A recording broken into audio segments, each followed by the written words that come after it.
Must also go into analysis, especially within our financial fields, and make sure we're applying that same level of knowledge and wisdom. So today, I'm going to equip you and I'm going to arm you with certain levels of awareness, so that way as you go forward in the future that you can make the proper decisions.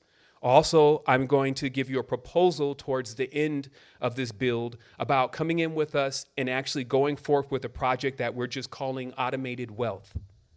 And the reason why I call it automated wealth is because if you didn't get the memo, all the movers and shakers, the people who are sending you all the books to buy, giving you all of the courses to actually read about how to make money, I'm a millionaire and here's my 5 ways of how I became a millionaire, those people are no longer working. And it's not that they're no longer working because they don't have something to do. They're no longer working because all of their work is now automated. That as if overnight, automation has come into the field and many are already equipped. Many business owners, many industry leaders are not only equipped, but also rushing to be equipped to move completely away from what you would call a 9-to-5 or a job or a responsibility in order to invest all that time within themselves.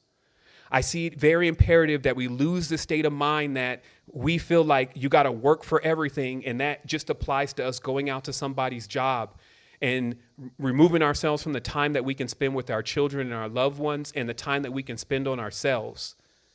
Even if you were removed from the job, you still have work to do on self. But unfortunately, if you're at the job, it leaves less time to work on self.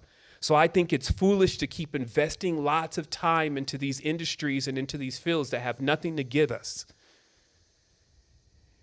And then actually taking that time back and then being able to invest it in ourselves at this stage because we need it.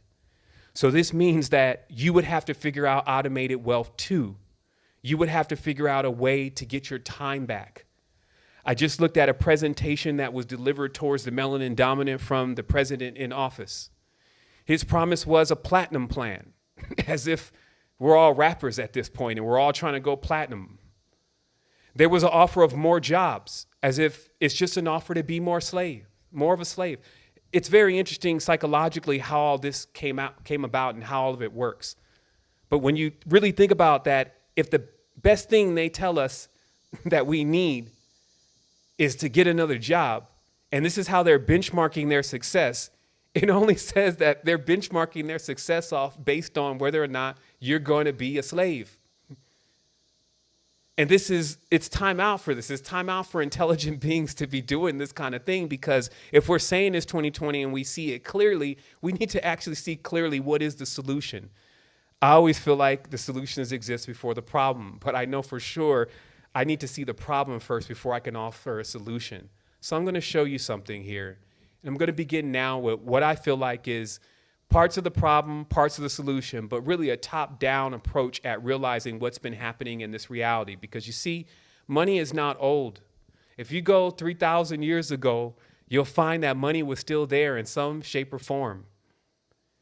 And so also it shows that on this planet specifically, money has always governed whether or not you can spend time with your children, whether or not you can spend time with your family, or whether that needs to be done in the fields. Or money has always been a benchmarker for time. So let me show you this.